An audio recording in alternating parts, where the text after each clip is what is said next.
Okay. Hello, good to meet you. My name's Sylvie. Yeah, good to meet you. I've been following your fights for a while, actually. Really? Yep. Yeah. That's I, shocking to me. no way. Are you kidding me? I follow every female movie Thai fighter there is. That's actually shockingly not as hard to do as it would sound, unfortunately. Oh, I mean, with Facebook, everybody's posting everything. Yeah.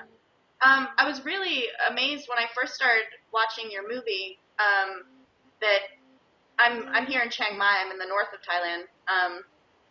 And the women I fight, a lot of them are like Pet and Sam. They're not 8-year-olds, but they're coming from being trained by their family.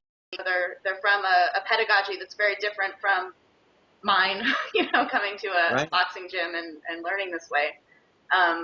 It was really beautiful and kind of, uh, I felt very connected to this idea of watching how these girls train and how their lives are outside of the boxing ring. Um, so that's kind of where I was viewing it from. It's really beautiful. Have you always been in Chiang Mai? I have been in Chiang Mai for 7 months now. I came here 2 years ago initially, and I also spent some time down in Bangkok, just outside of Bangkok. Mm-hmm. So I've seen very little of Thailand outside of Chiang Mai. Uh, It's interesting that you're not training in Isan. I would love to train in Isan. It's difficult as a woman and as a foreigner to train in Isan. Is it? I would imagine that I can't say from firsthand experience how hard that is, but given the complexities, even in Chiang Mai, which is a college town, they're very used to foreigners. The gym that I train at has had many women before, and there are still obstacles that are pretty striking when I come up against them every time. So I'm very fortunate in the 2 years since the last time I was here, and since I've come back, there are actually a lot more female fighters my size. Very small, so it's great to have not only more competition but really good competition now. How many kilos are you? Between 46 and 48. Hmm.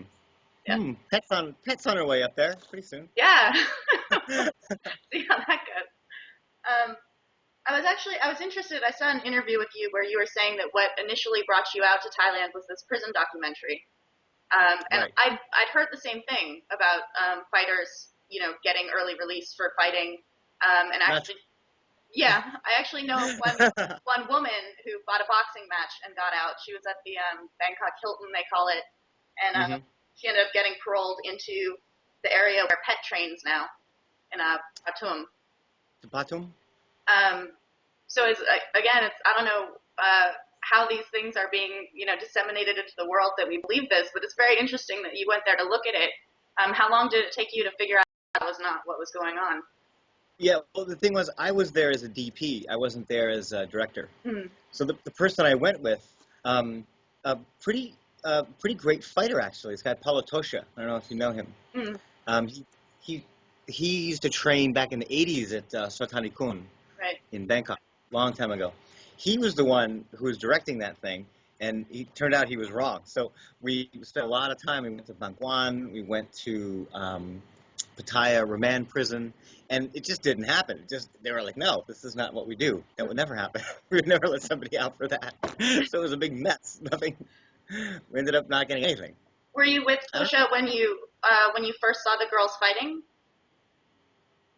yeah, we went to Chonburi as sort of a side thing to go to one of the buffalo races, and the girls were fighting on a stage just to the side of the buffalo races. Right. And so I went over to the translator. I was like, "What on earth is going on? What 8 years old? What is this kid doing?" So I asked Stam, why you fight when she came off the stage. She won, and all the pictures and everything. So I asked her, and she looked up at me like an idiot. And you'll think I'm an idiot too, because I said, "Why are you fighting?" And she's like, "For money." I was Right. like, "Oh my, wow." And And it's funny because Paulo, Paulo, Paulo didn't think that was an interesting story. I think he'd been there so long, he'd spent so much time in Thailand that it was just so matter of fact to him. It didn't shock him at all the way it shocked me. I didn't right. know anything Right. about Thailand, Well, and he had spent. this was an interesting response that I and my husband both had, which was that we were both incredibly moved by this movie, and see it as the best Muay Thai movie we've ever seen in the simplicity and pureness of its expression.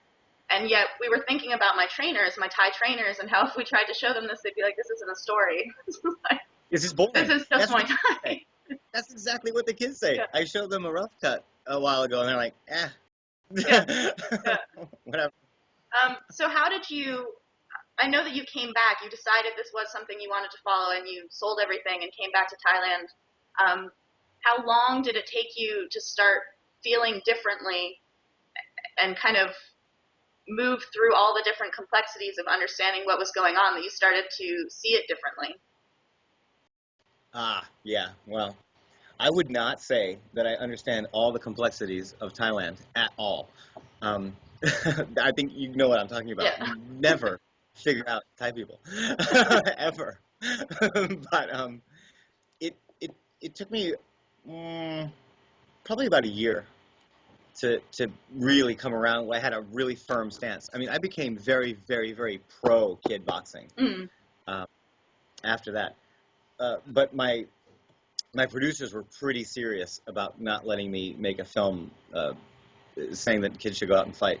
I mean, that was what I thought. Right. I wanted every kid in Assam to be out fighting, or every kid not in Bangkok to be out fighting. Right.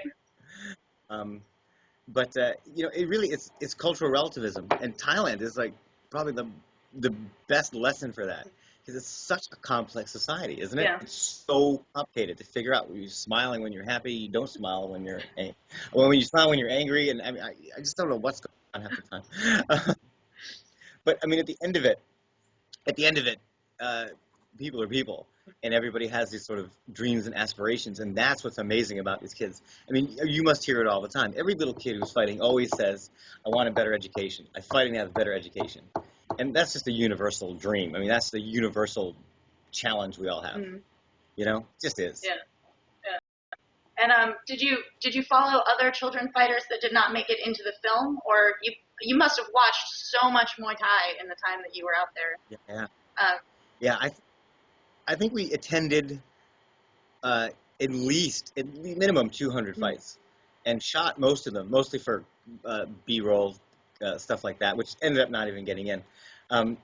But we were following, my God, 3 girls, 2, 3, 4, 5 other boys from different gyms all around. But the Sam and Pet story just became very sort of organic from a storytelling point of view. They're perfect because they look very different. They have very different personalities. They have very different training regimens, very different styles. I mean, you must have just cringed when you saw Pet doing like lifting weights by herself, and her technique is just terrible on the I heavy didn't bag. cringe at all. It was beautiful. It was so beautiful. She doesn't have as much help. Yeah. I mean, Stam's got her dad's a former Lupini champ, so she's got a strategy coach. She's got a physical education Right. coach, right? I mean, she's all this help. And if you look at Pet's wrists, like they're bent on the bag, I mean, her style is terrible. It's just terrible. I mean, So how did you so it was, how did you ultimately end up placing the child Muay Thai versus the female child Muay Thai in the larger spectrum of Muay Thai in general in Thailand? Because you actually really represent Muay Thai in Thailand, but you're representing them through the weirdest possible figures of 2 8-year-old girls. yeah, that's what Paulo Tosha said as well. In fact, he was a bit angry about Really? it. He's still angry about it. Yeah. I mean, his feeling was that this is not real Muay Thai. And maybe he's just a misogynist. I don't know. But he's like, this isn't the real Muay Thai. These are just kids. All kids do this. This is not a big deal. But either because I was ignorant and didn't know what I was looking at, but I saw some spark in these 2 kids that I didn't see in a lot of the older guys who maybe were a bit more jaded. I don't know. I just saw this incredible drive these kids had. I mean, I've seen, at all the gyms, there are always older guys, some champions, and they train hard, of course they do, but these kids had a drive like I have never seen. They had a purity about the fighting that was just so beautiful. I mean, I thought it was like the essence of boxing, to be honest with you. They don't give a shit about the purse. They don't care about the money. They don't care if they're in the paper. They don't care about any of that shit. They want to go to school. I mean, it's just beautiful. Yeah. And did Pet kind of disappeared for a little bit when she had to go away, when she got sent to her grandmother's. She disappeared a little bit from the film, and Stan became more of the focus. Um, did she do well where she moved with her grandmother? I know that you showed where she was training, and there was a deleted scene with her principal that I saw online. Is that at her new school Mm-hmm. or at her old school? That was her Okay. new school. I mean, there's a ton of stuff that didn't get into Mm-hmm. the film. A ton of stuff. It just couldn't get in. And there was an incredible scene. I don't know why we cut it. I don't know why, but we did. Where that Pet's trainer, who's also her uncle, got a letter from the school requesting that kids don't fight anymore. Wow. And it was in the middle of training of all things. I'll send it to you if you want to see. Yes. It's pretty interesting. Um, Pet's sparring with her cousin, and little guy comes in with a piece of paper and hands it to the crew. The crew reads it, looks at me, looks at Pet, and just walks away, just leaves. And I'm like, where's he going? Why is he leaving? So we follow him with a camera, we're chasing him, and he's running down to the school, which is only maybe a quarter mile away. And he starts, screaming at the teacher. Like, literally, this is bullshit. What do you know what you're talking about? This is ridiculous. This kid's doing really great in school. Later on that night, there was a meeting of all the crews from Patum, and they're talking about how they don't give a shit what they say. We're going to do it. Just something else. And we just couldn't put it into the story. Yeah. I just tried to condense it as much Yeah. as I could. Yeah. Really condense it. And so it's not that Pet disappeared. It's just a function of being a very small crew, Yeah. like me and my translator.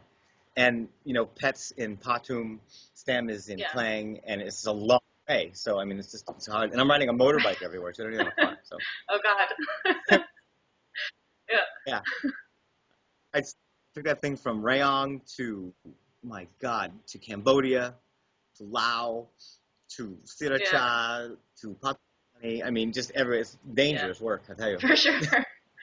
I was interested to know, where does this money come from when the when the bet gets so high as 100,000 baht? That's clearly not one person putting up that money, and there must be huge risk on either end from these families and their trainers. Who's putting up that money? Huge. Well, the promoters are putting up the money. For the big purse, there's one. There was one for 100,000. There was one for 80,000. The promoters are putting those two sides up. So those two gyms. It's usually gyms that are putting it up with the promoters, but the families have side bets, huge side bets. On the last one, they wouldn't let me film it though. They wouldn't let me talk about how much they were side betting. But Stamp side had 10,000 baht on that, which is a lot of money. When they won that last one, they made the 100,000, 5,000 baht injection, and 10,000. I don't even know what the odds were. So at least 10,000 back. It was a lot of money that night. They were really careful about not letting you know about the side bets. They would. Did you bet at all when you were there? Yeah, but you know what I did though? I always felt bad, so I would bet on both of them. Whoever won, and whoever won, I would just give them the winnings anyway. They would just give it all to them. But when Stan and Ted fought together, I didn't bet ever. But when they would fight other kids, I would bet on both. Yeah, it's amazingly complex. It's incredibly hard to understand, and the fact that they kept all those side bets from you makes me feel better that I'm not just an idiot. That it's like actually something that's for the ties, and I just don't get it. It's not fair. Right.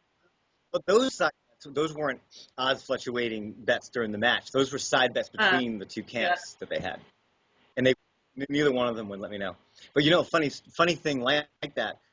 When I started shooting Stam first for a few months before she fought Pet the first time, so when I approached Pet's family to film her, they'd seen me shooting the first fight, and they were convinced, and I mean convinced, that I was there to shoot Pet's training, so they could watch the footage for the rematch, and get some inside information. So they wouldn't let me anywhere near it. It was unbelievable. It took me hours to convince them I wasn't on anybody's side. I was just trying to make a movie. They didn't. There was a moment that I saw your interview on BYOD, And I have such a Mm. strongly different reaction to the film than the woman who was interviewing you. Understandably so. I'm not a mother of an 8-year-old, and I'm living and fighting in Thailand. But she was very disturbed by the excitement in the corner that happens in fights, and she was very disturbed by Stam being slapped by her trainer on the cheek when he's trying to get attention. And I was so taken by this moment because my response to the exact same moment in the corner was that when she stands up to go back in the fight, her father puts his head down by her head in this very intimate moment to maybe speak to her or maybe just kind of, like give her this moment before she went out. And it made me think, you coming from the West and having an initial response to the fighting and then spending 3 years watching it, what is the kind of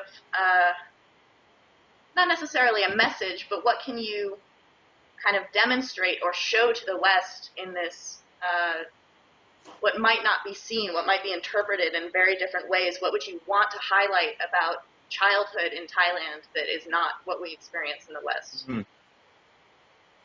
Yeah, that's a great point. It's really good.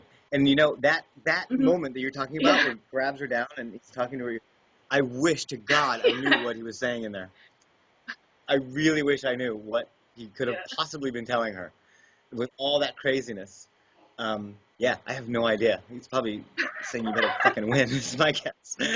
But, or maybe it was she wanted some new curtains for her room. I don't know. I remember her talking about that a lot. And we actually, she won that fight. We went shopping with them a few days later in the Talat, and she found these curtains that she'd been looking at for months. I can't remember what they were, some cartoon character, I don't know. She really wanted these curtains for the new house. And so she finally wins. They finally build the house. They're out shopping for curtains, and she's holding these curtains, and her mom looks at her and she goes, no, too much. And she's like, oh. Oh, man. She's like, oh, man. So she never got her curtains. Too bad. That is too bad. But yeah, I mean, the thing you say about childhood in Thailand, I mean, I think even if you're growing up in Isan, it's probably a better childhood than I had, I think. It's just so pure there. It's so lovely. I remember I took the kids out one time to McDonald's in Bangkok. What is that big mall? The big MBK? mall with the aquarium. Not with the MBK, the waterfall? bigger one even. No, it's got the whole aquarium in it No in the idea. bottom. Something World. It's something World. Ocean World. And there's a big mall on top of Ocean World. Whatever. So the kids really wanted to go see Ocean World. So we all went to Bangkok, and they saw McDonald's. Never saw McDonald's before, like in real life. But they'd heard about it at school, so they had to go to McDonald's. They ate, I swear to God, they ate kids' meal, and there was so many preservatives and so much crap in this food, they both fell asleep 10 minutes after they ate the Happy Meal. So amazing, right? Like everything they're eating, they're picking immediately. They kill chickens and eat them. It's just fantastic. That's really the thing. The message of the film is just that everybody has dreams. Everybody has these aspirations. And it just happens they achieve them by fighting in the ring. It's not a sport like we have here. It's not. It's just not. Although I think kids train as hard here. I mean, swimmers, runners, kids playing football, they train a lot. They train really hard, especially if they want to be in the Olympics or something. But the difference is what they have hanging over their heads is quite literally eating for the next week. And that's a big deal. That's what changes the whole scope of the film. That's the message. People are poor, not because they're stupid, not because they're lazy, but they have dreams, they have aspirations, they have things they want to do, and they're going to figure out some way to do it. And in Thailand, the best way to do it is to go fight and go to school. It's beautiful. I wanted to make sure to ask you, for people who are not in New York or LA, what is the future of being able to see this movie? Is it going to be on DVD? Is it going to be digitally online that people can see it? Yeah, it's going to be all those things. So hopefully, if we do well enough in New York and LA, and I don't know if that's going to happen. It's rough right now. The storm in New York made a big mess for our opening. So I don't know how good it's going to do in New York. And then there's LA. If we get enough people in seats and enough interest in the film, it will go wider. It won't be a wide release. It'll be a wider release, still limited, and it'll go to Netflix, DVD, and they'll be doing overseas sales as well. I know Japan just bought theatrical rights to it, which is great. So it'll be there. It will be on Netflix. It will be on demand, iTunes, all that And stuff. is it premiering in Thailand at all, like in Bangkok? Well, here's the plan. We were hoping to be able to show it in both of their towns, for sure. In Patum, in Rayong, maybe at the gym. Maybe we'll set up some kind of mobile outdoor thing, because my whole dream for it is to show it in Isan, especially. Even though neither one of these two kids are from Isan, they both Isan Thai.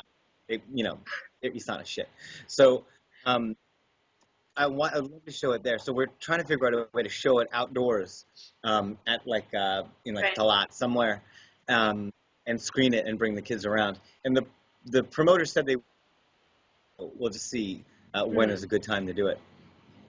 Even though the two kids themselves think it's incredibly boring film. It might not even play any sign. It might be so matter of fact. It might be like watching a bad reality show. I don't know. How do you keep in touch with them now? Do you call them, or do you? How do you keep in touch with them? Cell phone. They don't. Neither one of them have internet access at their house, which is horrible, because it would be so great to get them onto some of the Q&As, like via Skype. We just can't do it. The times never work. It's always the middle of the night there. The kids got to go to school. They got to sleep. They got to get up at 5 and go run. It's just terrible. We can never get on Skype at the same time, so I always have to call in the middle of the night. And your Thai is good enough that you can just talk to them on the phone? My Thai is terrible. My Lao is okay. But yeah, I could talk like I don't know, maybe like a 4-year-old. But again, since I spent all of my time, I spent all of my time around Isan 8-year-olds, so my vocabulary is my gym there. is directly across from a school for like 4-year-olds, and in the morning they're like singing and talking about omelets and stuff, and it's where I learn a great deal of my Thai, like listening to them across the street. So yeah. Little ones. I'm sorry, what? Do you have any kids at your gym? We don't have any really little ones. We have some teenage boys who grew up there, so they're kind of at the end of their cycle, where some of them are turning 18 and moving away, others are kind of continuing on, but we haven't gotten a second, the next generation of kids growing up there. But it's a very Western friendly gym. They kind of pull kids from a neighboring province or neighboring village, but not so much in the immediate area. And what are you saying? Chiang Mai or Chiang Rai? Which one? Chiang Mai. Chiang Mai. But we see when I go to my fights on the cards, there will be little kids. I love watching little kids fight. Like little kids fight like nobody else, and they're. I think of this. Did you ever see Tideland by Terry Gilliam? Has Jeff Bridges in it? No? You should go look into it. It's amazing. No. But it's a disturbing movie. It's this very little girl. Her parents are drug addicts, and they end up dying, and she has this like imaginary world in the middle of this super darkness. And people were very freaked out by the film. So at the very beginning, Terry Gilliam has a disclaimer about how this is a very disturbing movie. But he has this really beautiful quote that I always come back to, which is that children are built to survive. I think about that when I see these kids who are smashing each other so hard and so good. They're so well trained. They're like better than I am, and they're 8 years old or whatever. And they're incredible. They just bounce straight back up. They're so strong, and they have this heart and this, the heart of Muay Thai and this spirit that's just so strong. It's really beautiful. What do you think about? Yeah, I thought you had a black eye. I often do. I don't today. You have a funny. No.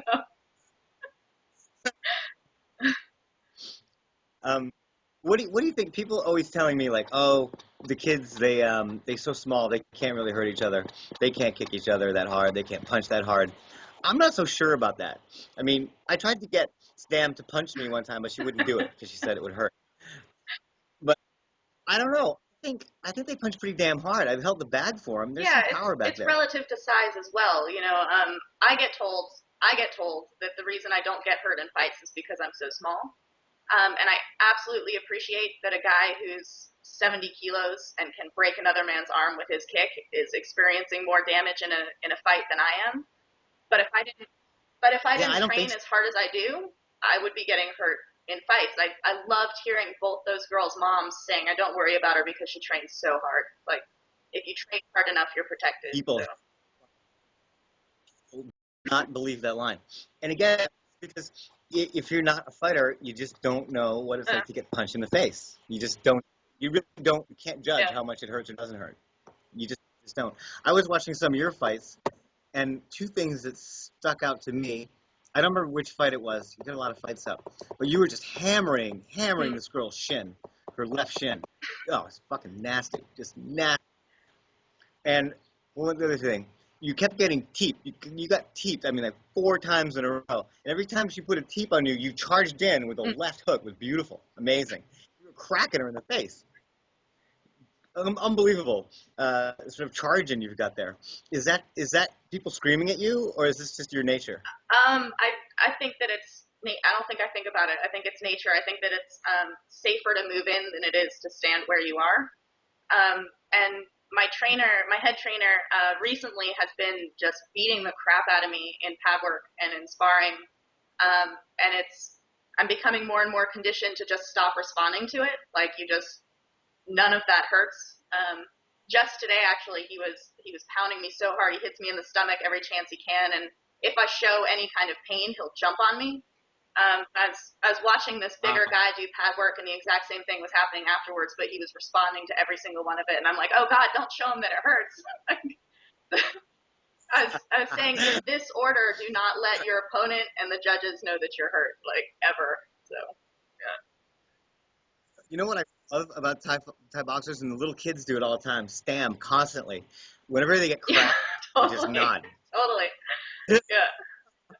It's so badass. That's It's acknowledge. like crazy. Yep. And I think there was a fight you won by TKO. Did you knee that chick in the face? Is that what I saw? You got her. Mm. You put her in the corner. I couldn't see from the camera angle. It looked like you kneed Yeah, her in I've the done that a face. Is few that what happened? times. What's truly amazing is the girls I knee in the head and they don't get knocked down. Like, they just keep fighting. It's amazing. And how are you with the elbows? Have you taken any I nasty took some elbows? elbows in my last fight, which were kind of the first hard ones I've ever taken. Girls don't throw them as readily, and they don't throw them super well at the level that I'm at right now. But I got cracked pretty good in my last fight, just along the side because I didn't have my guard up. Um, I'm trying to learn for myself to throw them at a better distance. I tend to throw them, when I'm already in a clinch and my angle's wrong. Um, but I love elbows. I really, really love them. So I'm working on them. I will say I saw you in. I don't remember which fights they were. I did see in the clinch that you were turned open quite a lot. I was waiting for you to get Uh, knocked out. yeah. When these girls figure it out, yeah, it's gonna happen. You were Yeah, turned way open, and yeah, I'm like, oh shit. yeah. I've been fortunate in that. Yeah. The girls you fighting over there, how long, in general, do you know how long they've been training? Have they been Um, training since I six? don't think most of them have. The really good ones who I'm fighting right now, who I'm really challenged by, are high school girls, I think, and they do Muay Thai in their high school, and they fight for national Yeah, events and things like this. They have such tidy little hands, like, really good. And then every now and then I'll get a girl that's clearly like from the hills or something. She's really not super well conditioned, really tough girls, but not super well trained. And I think they just don't have they sure. just don't have the That situation. experience. They haven't been doing it for very long, but they're clearly doing it for an income. Those girls are tough. That is that's the Pet Stam situation. I mean, Pet is so Mm-hmm. badly trained. I mean, just because it's her and her uncle and whatever trainer they can find. I mean, Stam has got Mm-hmm. such pros behind her, just amazing trainers. All, Yeah, 2 Lumpini champions training her every yeah, day. It's just, and yeah. I mean, wow. So Yeah. do you see, or does Stam's parents see, um, she's already a champion, but she's also 12 years old. Do they see this being a progression of, she's not going to end up in Lumpini. She's a woman, so she's not going to be fighting at Rajadamnarn and these types of things. Do you know? But it happened. They could Mm, wake up soon and yeah. let that happen. I I was wondering that the whole Hmm. time since they were so young, wondering if by the time they're 15, 16, maybe 20, when they're about to retire, it might be Yeah. time. They might open it up. They're actually Could happen. they're moving That would Lumpini. be They're tearing down the old building and moving it to a very weird end of Bangkok. And I'm super hoping that because they're tearing it down, they're gonna let women in like before they demolish it or something. So, I yeah, didn't know that at they've all. been talking When about did it for that a come? long time, but they're I think projecting that they'll start really building the new one in 2013. Yeah, Shit, yeah. that's a I'll lot of I'll history. send you a link. It's from the Bangkok Post. It made me really sad actually, but I think that they're saying that it's just not filling up anymore, so they're trying to send it to a different area. It's military backed, so they're putting it in a military area. Oh, I was always confused. I thought the police had Lumpini and the military had Rajendran. Um, no, Maybe I'm wrong. I it's could be totally back. definitely military So is it's the Lumpini. Lumpini, Maybe Rajendran is could be police? it. Oh, well, that's too bad. Me I too. love Lumpini way better. It's a shithole. Yeah, yeah, I love it. Wow, documentary in that. I yeah, didn't even know they were tearing that yeah. down. When you finish up with your super illegal activity, you got to run back and do a thing on Lumpini. Yeah, Yeah, absolutely. God yeah. damn, that's really sad. Huh. Shit. I wonder if you want, I can email you some phone numbers for Stem and well, Pet's harder because she's at her uncle's. But I could get you Stam's phone number if you want to chat with them at That all would be for any of amazing. this. Yeah, They would probably get a big hit out of talking with Nakamui Falang. I mean, they love that. yeah, that'd be great. I'd like to actually go down there. Yeah. Yeah, Well, it's a long yeah, way, but yeah, you could. I mean, you're yeah. 6 days a week, right? I moved out here to fight, so I'm actually on a training schedule where I fight about every 2 weeks. Um, barring injury. I got my nose broken, so I had to take 3 weeks in between once. But in general, it's every other. You got a, Sorry, my you nose. I got a broke my what broken? nose. Yeah, I Ugh. did actually in Did you that win? fight. Yeah, it's a motivator for sure when you're like gushing out of the face. So yeah. Are you making money? I mean, are you able to live there? I can't imagine you could live like a Falang and No, use winnings currently yet. my purses pay for my training. The longer I stay here, the less my training is. It's constantly on reduction. But it's not that much in Chiang Mai. I think if I started taking, a lot of people are encouraging me to take fights abroad, going to Australia and this type of thing because the purses are bigger. But at the moment, that's not something I'm interested in. But I do know of some male fighters who can fight in bigger stadiums and they can sustain themselves just fighting in Thailand. Yeah, yeah. It would probably be tough though, as a Westerner, because you kind of just stay in nicer places and Yeah, it costs more money. yeah. I mean, we're Just pretty minimal in terms of what we do here. Is training and sleeping and eating is basically all I do. Um, sorry. Yeah, you're there with your he husband, actually right? currently still works. His job is online, which is how we're able to stay here at the moment. Yeah, yeah. Perfect. Is No, he fighting as he well? helps me train in the afternoons. He's basically like a walking punching bag for me. But he's not afraid to punch me in the face, so it definitely helps with you know training and learning to block and keep stuff up. So it's good. So are you splitting your purses with the crew The and with the gym gym, takes right now. or The gym takes a you? 30% off the top just immediately. So I don't know if I'm getting bonuses Mhm. for knockouts and this type of thing. I honestly don't know. Um, but I've started to become more aware of my trainers betting, and so they're making money by betting, um, Ha, which yeah, is they really are. good. And I think that as it goes and I start to understand it better, I would love to bet on myself and win money and give it to my trainers. I just don't know how it works yet. So yeah. Yeah, but you can always just lay a straight Yeah, bet without playing yeah. odds. You can just lay it straight. I know a bookkeeper. I'll give you there. Yeah. The promoters like me though. They come to the gym and take pictures, and when I'm there, even when I'm there not fighting, I'm there to support my teammates and stuff. They're always very excited, asking me if I want to jump in the way Pet just jumps in. Uh, how did that how Yeah, did that happen that she ended up being at that fight? I have no idea what she was doing there. I do not. I think they came over to get a look at Stam's training because they had a big fight coming up Right. in a couple of months. I think that's what they were doing there. So they got a much closer look at it than they expected. When scoping goes wrong, yeah. Good.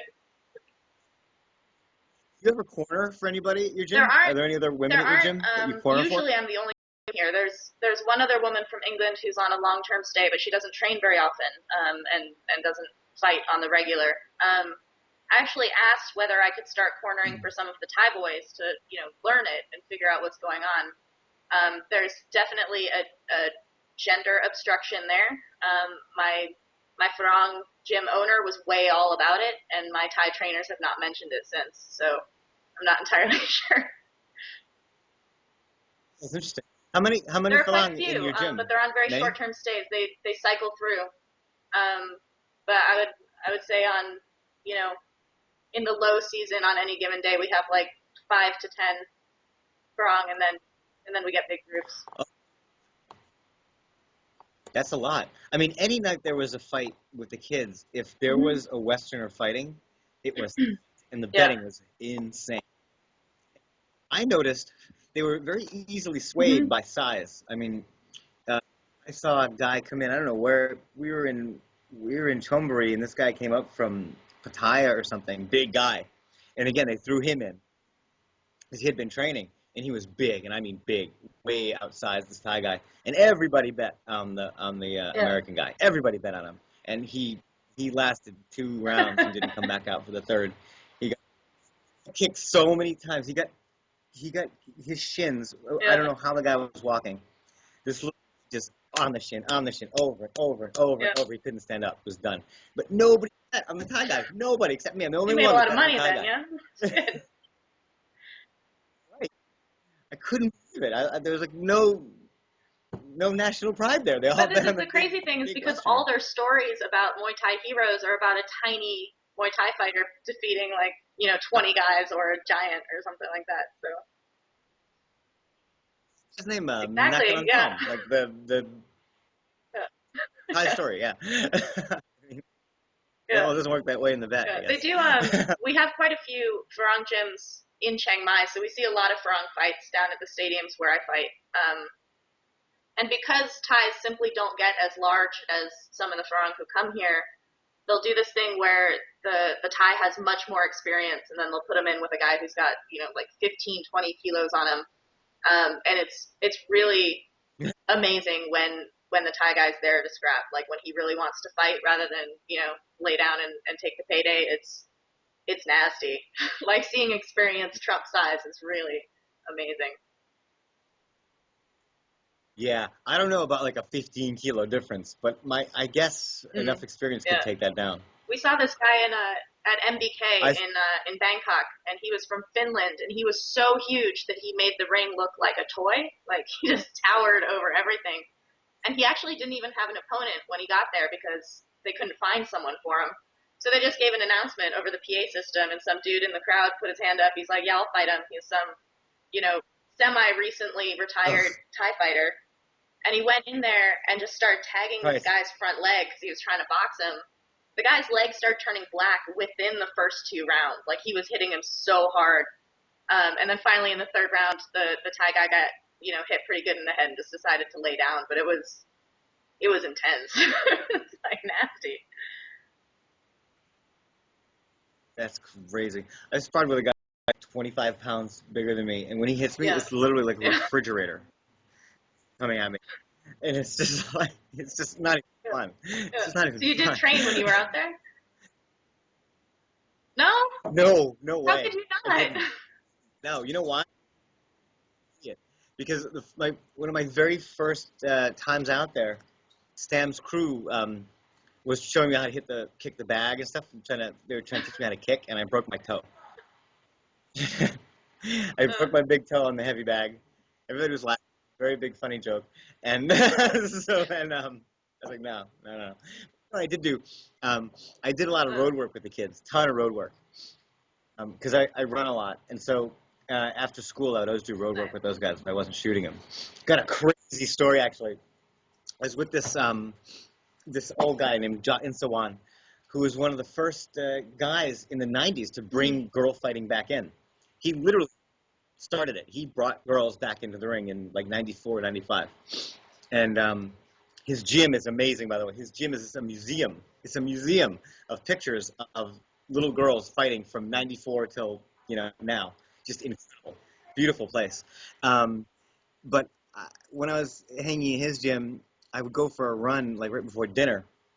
So I took off and I go running, and I guess he wanted me back for dinner. So I probably had 3-4 kilos head start on this kid. He sent one of his boxers out to go get me. So I'm running. I got my iPad. I got all my shit. I got my nice shoes. I'm out running, and this little fucking kid, this little man catches up with no shoes and his shorts on. He catches up to me, grabs me, says, "You gotta come back for dinner," and then beats me back. Yeah, that'll make you feel great about yourself. You know what else? Another interesting story from him. He trains so many kids, and I would shoot them so much on the runs off the back of the bike. He would let me just start following them sometimes, to keep them moving. So he gave me a stick. He gave me the stick, and he's like, if they put their hands down, if they get their hands down below the chin, I want you to hit them with the stick. And I was like, I'm gonna hit him with a stick. I'm not gonna hit him with a stick from the back of my motorbike. I'm not gonna do it. And he's like, what do you want? He's like, you want them to put their hands down and not get hit with a stick, or put their hands down in the ring and get knocked out? What do you want? I was like, all right, I'll hit him. He's a man who knows how it works, for sure. Yeah. He would make the kids have their hands here. If they drop below here, on their 5K, he would hit them. It was unbelievable. That's how you get elbows the whole when time. They come down like that. You get it cut right up there. Yeah. 5K of that? I've tried it. I can't either. My trainer in America is a 74-year-old Thai man who would tell me, jog with your hands up, and I'll do it for 200 meters or something, and I'm just like, God, you can't run like that. It's hard. It's awful. All right. Let's see. Yeah. I don't have any questions, but is there anything that you wanted to state for people that we haven't covered? No, I mean, I don't know. What are you doing with this here? I mean, are you using this as a, are you going to cut this or something? Yeah. Or what are you going to do? Oh, it just seems like the story you wrote was so good. I mean, I couldn't write the description of the movie that way. It was just fantastic.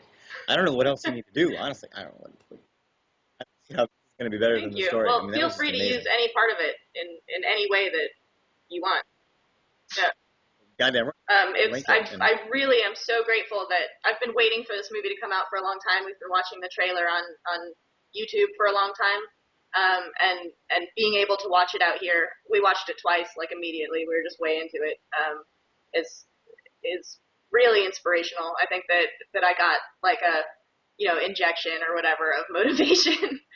Really strong. I'm fighting on Friday, and I feel like it just totally bumped me up. So it's been really great being able to see it. Thank you very much. Yeah. A couple of days.